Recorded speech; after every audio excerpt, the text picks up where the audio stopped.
विज्ञान का चमत्कार। प्रस्तावना। विज्ञान आज के युग में मानव जीवन का अभिन्न अंग बन गया है। इसके चमत्कारों ने हमारे जीवन को इतना सरल, सुखद और सुविधाजनक बना दिया है कि इसके बिना जीवन की कल्पना भी कठिन है। विज्ञान ने हर क्षेत्र में क्रांति ला दी है, चाहे वह चिकित्सा, संचार, परिवहन या मनोरंजन हो। विज्ञान ने मनुष्य को उन शक्तियों से अवगत कराया है जिनसे वह प्रकृति को नियंत्रित करने में सक्षम हो गया है। चिकित्सा के क्षेत्र में विज्ञान का चमत्कार। विज्ञान ने चिकित्सा के क्षेत्र में असाधारण प्रगति की है। आज जटिल से जटिल बीमारियों का इलाज संभव है। कैंसर, एड्स और दिल की बीमारियों जैसी गंभीर बीमारियों का उपचार अब संभव हो गया है। सर्जरी, अंग प्रत्यारोपण और दवाओं के माध्यम से विज्ञान ने मानव जीवन को लंबा और स्वस्थ बनाया है। संचार के क्षेत्र में विज्ञान का चमत्कार।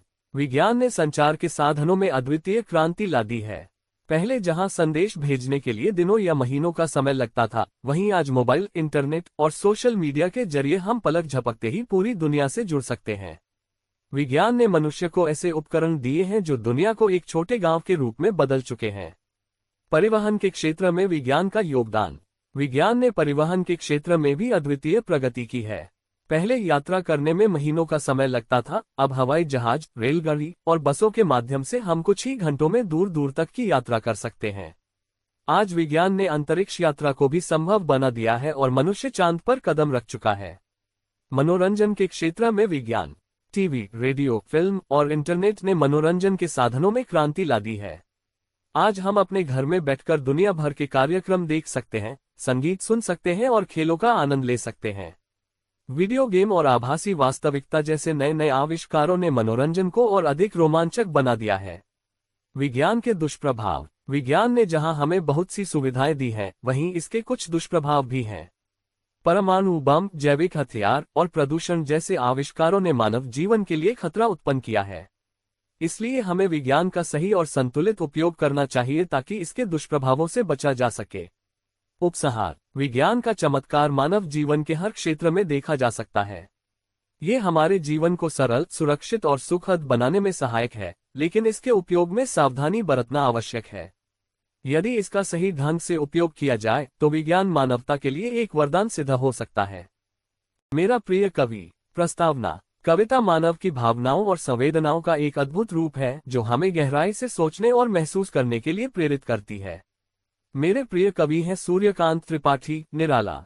उनकी कविताएं न केवल भावनात्मक होती हैं, बल्कि उनमें गहरी सोच और सामाजिक जागरूकता भी होती है। जीवन परिचय। सूर्यकांत त्रिपाठी, निराला का जन्म 21 फरवरी 1896 को उत्तर प्रदेश के महाराजगंज जिले में हुआ था। उनका जीवन संघर्षों से भरा रहा, लेकिन उन्होंने कभी हार नहीं मानी। उन्होंने हिंदी कविता को एक नई दिशा देने का कार्य किया और अपनी लेखनी से समाज के प्रति अपनी जिम्मेदारियों को निभाया। काव्य शैली। निराला की कविताएं उनकी व्यक्तिगत अनुभूतियों और समाज के प्रति उनकी संवेदनाओं को व्यक्त करती हैं। उनकी काव्य शैली में एक अद्वितीय सरलता और गहराई है। वे आम जीवन की छोटी छोटी बातों में भी गहराई से देखने की क्षमता रखते थे। उनकी कविता राम की शक्ति पूजा एक उत्कृष्ट उदाहरण है, जिसमें उन्होंने भारतीय संस्कृति और आदर्शों को उजागर किया है। समाज के प्रति दृष्टिकोण। निराला की कविताएं केवल व्यक्तिगत आत्मनिर्भर भारत। परिचय। आत्मनिर्भर भारत का अर्थ है एक ऐसा भारत जो आत्मनिर्भर हो, जिसमें देश की आर्थिक, सामाजिक और सांस्कृतिक व्यवस्था अपने संसाधनों पर आधारित हो और देश के नागरिक खुद पर विश्वास करते हुए अपनी आवश्यकताओं की पूर्ति कर सकें। आत्मनिर्भरता का तात्पर्य केवल आर्थिक स्वतंत्रता से नहीं, बल्कि हर क्षेत्र में स्वावलंबन से है। आत्मनिर्भर भारत अभियान की परिकल्पना। आत्मनिर्भर भारत अभियान की घोषणा भारत के प्रधानमंत्री नरेंद्र मोदी ने मई 2020 में की थी।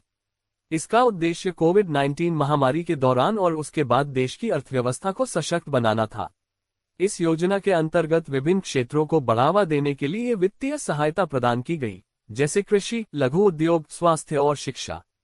आत्मनिर्भरता की आवश्यकता। आर्थिक सशक्तिकरण। आत्मनिर्भर बनने से हम विदेशी वस्तुओं पर निर्भरता कम कर सकते हैं और देश के उद्योगों को बढ़ावा दे सकते हैं। रोजगार के अवसर। आत्मनिर्भर भारत से छोटे और मझोले उद्योगों का विकास होगा, जिससे अधिक लोगों को रोजगार मिलेगा। वैश्विक प्रतिस्पर्धा। जब देश आत्मनिर्भर होता है तो वह वैश्विक मेरी प्रिय पुस्तक। प्रस्तावना। पुस्तकें हमारे जीवन में ज्ञान और मनोरंजन का अद्भुत स्रोत होती हैं। ये हमें न केवल नई जानकारी देती हैं बल्कि हमारी सोचने की क्षमता को भी बढ़ाती हैं। मेरी भी एक प्रिय पुस्तक है जिसने मेरे मन मस्तिष्क पर गहरा प्रभाव डाला है। मेरी प्रिय पुस्तक रामायण है। यह एक धार्मिक, ऐतिहासिक और सांस्कृतिक महाकाव्य है जिसे महर्षि वाल्मीकि ने लिखा था। रामायण भारतीय संस्कृति का महत्वपूर्ण हिस्सा है और यह सदियों से लोगों को नैतिकता, धर्म और आदर्श जीवन जीने के मार्गदर्शन प्रदान कर रही है। ये पुस्तक भगवान श्री राम की जीवन यात्रा, उनकी मर्यादा, आदर्श, संघर्ष और विजय की कहानी है। पुस्तक की प्रमुख विशेषताएं। रामायण की सबसे बड़ी विशेषता यह है कि यह हमें आदर्श जीवन जीने की प्रेरणा देती है। इसमें धर्म, कर्तव्य, प्रेम, त्याग और साहस के गुणों का महत्व बताया गया है। भगवान राम का चरित्र एक आदर्श राजा, पुत्र, पति और मित्र के रूप में प्रस्तुत किया गया है। सीता का चरित्र त्याग और सच्ची पत्नी धर्मिता का प्रतीक है। हनुमान जी का चरित्र भक्ति और सेवा का उदाहरण। नई शिक्षा नीति पर निबंध। प्रस्तावना। नई शिक्षा नीति NEP 2020 भारत सरकार द्वारा पेश की गई एक महत्वपूर्ण पहल है, जिसका उद्देश्य देश की शिक्षा प्रणाली को सुधारना और उसे अधिक समग्र, समावेशी और आधुनिक बनाना है। यह नीति शिक्षा के विभिन्न स्तरों को ध्यान में रखते हुए छात्रों को बेहतर अवसर प्रदान करने की कोशिश करती है। नई शिक्षा नीति के उद्देश्य। नई शिक्षा नीति के मुख्य उद्देश्य निम्नलिखित हैं। सभी के लिए शिक्षा। नीति का मुख्य उद्देश्य ये सुनिश्चित करना है कि सभी बच्चों को गुणवत्तापूर्ण शिक्षा मिले, चाहे उनकी आर्थिक स्थिति या सामाजिक पृष्ठभूमि कैसी भी हो। मल्टीडिसिप्लिनरी शिक्षा। छात्रों को विभिन्न विषयों का अध्ययन करने की स्वतंत्रता प्रदान करना ताकि वे अपने रुचियों के अनुसार शिक्षा प्राप्त कर सकें। शिक्षा में तकनीकी समावेश। नई शिक्षा नीति में तकनीक के उपयोग को बढ़ावा दिया गया है ताकि छात्रों को डिजिटल शिक्षा का लाभ मिल सके। प्रमुख विशेषताएं। 10-2 प्रणाली का समाप्ति। नई नीति में 10-2 की शिक्षा प्रणाली को समाप्त कर दिया गया है और इसे 5-3-3-4 प्रणाली से बदल दिया गया है। ये प्रणाली बच्चों की विकासात्मक जरूरतों के अनुसार डिजाइन की गई है। वोकेशनल शिक्षा। नीति में व्यावसायिक शिक्षा को प्राथमिकता दी गई है ताकि छात्रों को विभिन्न कौशल सिखाए जा सकें, जिससे वे आत्मनिर्भर बन सकें। समावेशिता। नई शिक्षा नीति में सभी समुदायों के बच्चों के लिए शिक्षा को सुलभ बनाने पर जोर दिया गया है, जिसमें विशेष रूप से अनुसूचित जातियों और जनजातियों के बच्चों के लिए विशेष उपाय शामिल हैं। शिक्षा के क्षेत्र में सुधार।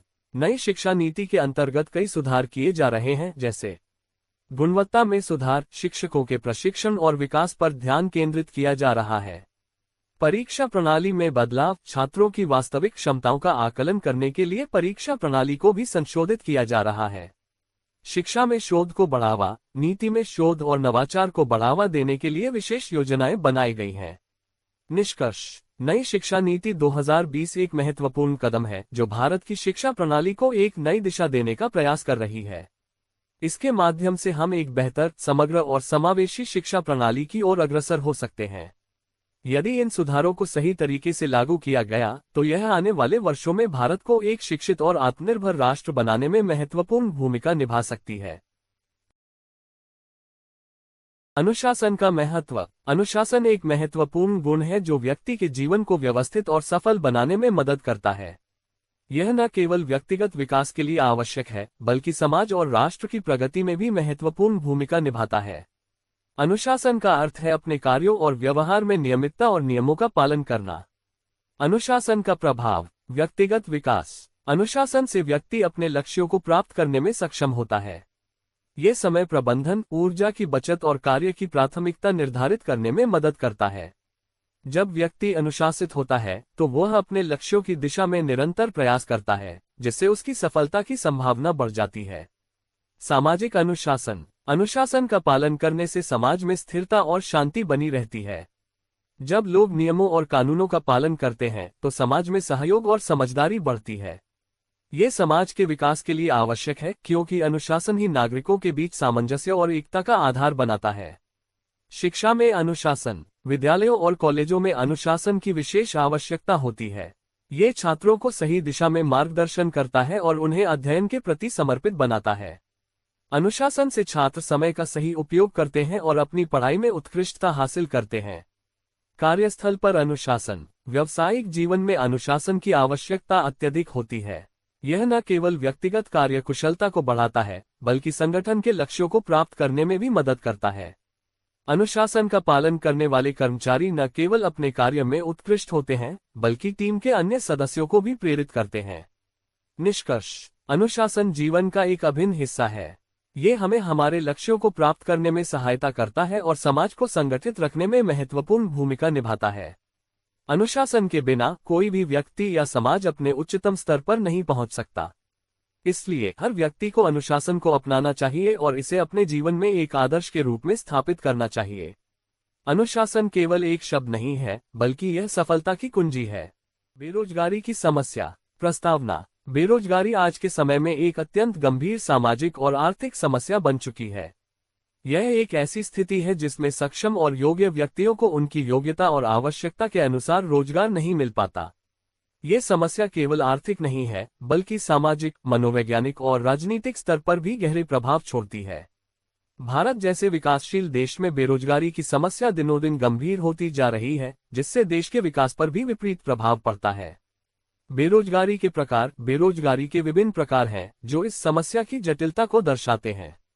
खुली बेरोजगारी: इसमें व्यक्ति पूरी तरह से काम से वंचित रहता है और कोई भी रोजगार नहीं करता। छिपी बेरोजगारी: इसमें लोग काम कर रहे होते हैं, परंतु उनकी उत्पादकता बहुत कम होती है या उनसे कम काम लिया जाता है। मौसमी बेरोजगारी: ये बेरोजगारी खासतौर पर कृषि क्षेत्रों में होती है, जहां काम कुछ विशेष समयों में ही उपलब्ध होता है। शैक्षणिक बेरोजगारी: ये तब होती है जब शिक्षित लोग अपनी योग्यता के अनुरूप रोजगार प्राप्त नहीं कर पाते।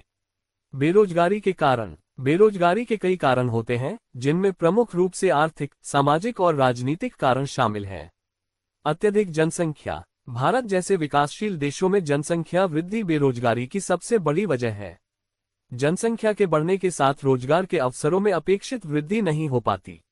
शिक्षा प्रणाली की खामियां: हमारी शिक्षा प्रणाली में व्यवहारिक और तकनीकी शिक्षा की कमी है। विद्यार्थी केवल डिग्रियां हासिल करते हैं, परंतु व्यवहारिक ज्ञान का अभाव होता है, जिससे वे बाजार की आवश्यकताओं के अनुसार नौकरी पाने में असफल होते हैं। औद्योगिक विकास की कमी: कृषि पर निर्भरता और औद्योगिक विकास की कमी भी बेरोजगारी का एक बड़ा कारण है। हमारे देश में अभी भी बड़ी संख्या में लोग कृषि पर निर्भर हैं, जिससे औद्योगिक क्षेत्र में रोजगार के अवसर सीमित हो जाते हैं। तकनीकी विकास: तकनीकी विकास से मशीनों और स्वचालन का प्रयोग बढ़ गया है, जिससे श्रमिकों की आवश्यकता कम हो गई है और बेरोजगारी बढ़ी है। बेरोजगारी के प्रभाव: बेरोजगारी के परिणाम बेहद घातक होते हैं। यह न केवल व्यक्ति के जीवन को प्रभावित करती है, बल्कि समाज और देश की प्रगति पर भी गहरा असर डालती है। आर्थिक समस्याएं: बेरोजगार व्यक्ति के पास आय का साधन नहीं होता, जिससे उसकी आर्थिक स्थिति कमजोर हो जाती है। इससे उसके परिवार पर भी बोझ बढ़ता है। अपराध दर में वृद्धि: बेरोजगारी के कारण व्यक्ति अवसाद और निराशा का शिकार हो जाता है, जो उसे गलत रास्तों पर ले जाने का कारण बन सकता है। बेरोजगारी अक्सर अपराध दर में वृद्धि का कारण बनती है। सामाजिक असंतोष: बेरोजगारी से समाज में असंतोष बढ़ता है, जिससे विद्रोह और सामाजिक अस्थिरता जैसी स्थितियां उत्पन्न हो सकती हैं। मनोवैज्ञानिक प्रभाव: बेरोजगारी से व्यक्ति आत्मसम्मान खो देता है और मानसिक तनाव से ग्रस्त हो जाता है, जिससे उसका मानसिक स्वास्थ्य प्रभावित होता है। बेरोजगारी से निपटने के उपाय: बेरोजगारी की समस्या से निपटने के लिए कई उपाय किए जा सकते हैं। शिक्षा प्रणाली में सुधार: शिक्षा प्रणाली में तकनीकी और व्यावहारिक शिक्षा पर ध्यान दिया जाना चाहिए, ताकि छात्रों को रोजगार के लिए आवश्यक कौशल प्राप्त हो सके। उद्यमिता को बढ़ावा: सरकार को उद्यमिता को प्रोत्साहित करने के लिए योजनाएं बनानी चाहिए, जिससे लोग स्वयं रोजगार के अवसर पैदा कर सकें और दूसरों को भी रोजगार दे सकें। कृषि का आधुनिकीकरण: कृषि क्षेत्र में नई तकनीकों और उपकरणों का प्रयोग बढ़ाने से उत्पादकता बढ़ाई जा सकती है, जिससे अतिरिक्त श्रमशक्ति को अन्य क्षेत्रों में स्थानांतरित किया जा सके।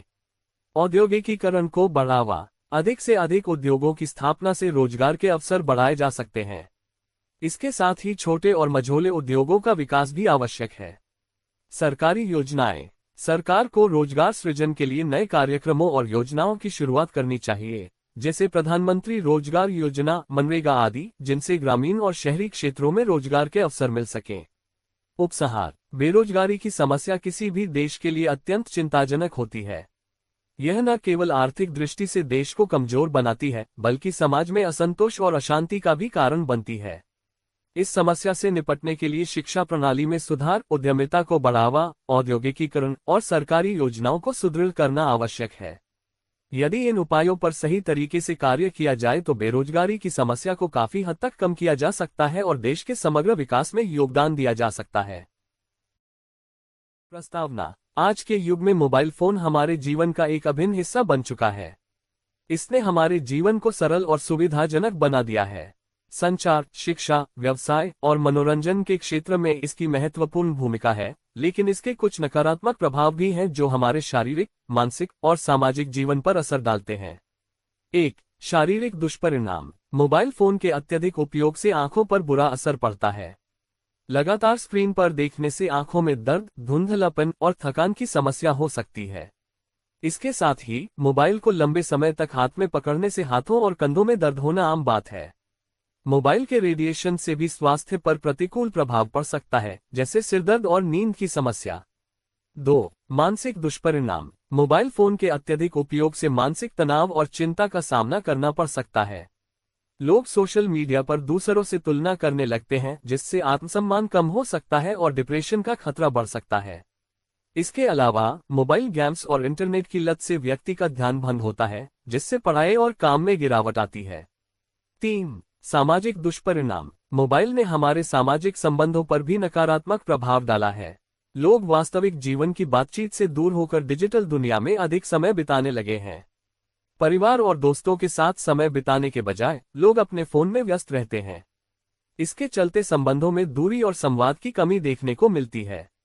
4. सुरक्षा और गोपनीयता की समस्या: मोबाइल फोन का इस्तेमाल करते समय गोपनीयता और सुरक्षा का खतरा भी बढ़ता है। हैकिंग, डेटा चोरी और साइबर क्राइम जैसी समस्याएं तेजी से बढ़ रही हैं। खासकर युवा वर्ग इस तरह के खतरों का शिकार हो सकता है यदि वे सतर्क न रहें। निष्कर्ष: मोबाइल फोन के फायदे तो अनेक हैं, लेकिन इसके दुष्परिणाम भी कम नहीं हैं। हमें इसके उपयोग में संतुलन बनाए रखना चाहिए। अगर हम मोबाइल का सही तरीके से उपयोग करेंगे तो ये हमारे जीवन को और भी बेहतर बना सकता है, लेकिन अत्यधिक उपयोग से कई समस्याओं का सामना करना पड़ सकता है।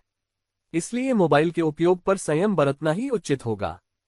परिचय: इंटरनेट 2 सदी की सबसे बड़ी और महत्वपूर्ण खोजों में से एक है, जिसने दुनिया को एक वैश्विक गांव में बदल दिया है। आज ये सूचना, संचार, शिक्षा, मनोरंजन और व्यापार का सबसे बड़ा माध्यम बन चुका है। इंटरनेट ने हमारे जीवन के हर क्षेत्र को प्रभावित किया है, चाहे वह व्यक्तिगत हो, सामाजिक या व्यावसायिक।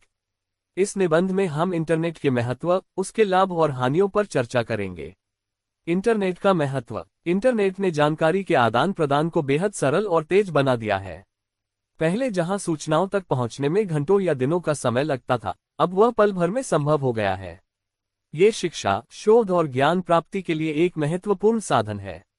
आजकल ऑनलाइन शिक्षण और ई-लर्निंग प्लेटफॉर्म्स के माध्यम से विद्यार्थी किसी भी विषय का अध्ययन कर सकते हैं। इंटरनेट के लाभ: सूचना का भंडार: इंटरनेट पर विभिन्न प्रकार की जानकारियां उपलब्ध हैं, जिनमें वैज्ञानिक अनुसंधान, ऐतिहासिक तथ्य, कला, संगीत और साहित्य से लेकर तकनीकी विषयों तक सभी शामिल हैं। संचार में सुधार: इंटरनेट के माध्यम से हम दुनिया के किसी भी कोने में बैठे व्यक्ति से तुरंत संपर्क कर सकते हैं। Email, video call, social media और चैटिंग जैसी सेवाओं ने संचार के रूप में क्रांति ला दी है। ऑनलाइन व्यापार: इंटरनेट के माध्यम से ई-कॉमर्स और ऑनलाइन शॉपिंग बहुत लोकप्रिय हो गई है। इससे व्यापारियों और ग्राहकों दोनों को ही सहूलियत होती है। मनोरंजन और मीडिया: इंटरनेट ने मनोरंजन की दुनिया में भी बड़ी क्रांति लाई है। यूट्यूब, नेटफ्लिक्स और सोशल मीडिया प्लेटफॉर्म्स पर लोग अपनी पसंद की फिल्में, गाने और अन्य कार्यक्रम देख सकते हैं। साइबर अपराध: इंटरनेट के व्यापक प्रसार के साथ साइबर अपराधों में भी वृद्धि हुई है। हैकिंग, डेटा चोरी और ऑनलाइन धोखाधड़ी जैसी समस्याएं बढ़ी हैं। गोपनीयता का उल्लंघन: इंटरनेट पर हमारी निजी जानकारियां कभी कभी असुरक्षित हो जाती हैं, जिससे व्यक्तिगत गोपनीयता का उल्लंघन होता है। आसक्ति और समय की बर्बादी: अत्यधिक इंटरनेट उपयोग से लोग कई बार इसकी लत का शिकार हो जाते हैं, जिससे उनकी व्यक्तिगत और पेशेवर जिंदगी प्रभावित होती है। स्वास्थ्य समस्याएं: लंबे समय तक इंटरनेट का उपयोग करने से आंखों पर प्रभाव पड़ता है और मानसिक स्वास्थ्य संबंधी समस्याएं भी उत्पन्न हो सकती हैं। निष्कर्ष: इंटरनेट आज की दुनिया में अति आवश्यक हो गया है और इसके बिना जीवन की कल्पना करना कठिन है। हालांकि इसके फायदों के साथ साथ कुछ हानियां भी हैं। हमें इसे संतुलित तरीके से उपयोग करना चाहिए ताकि हम इसके लाभों का अधिकतम उपयोग कर सकें और हानियों से बच सकें।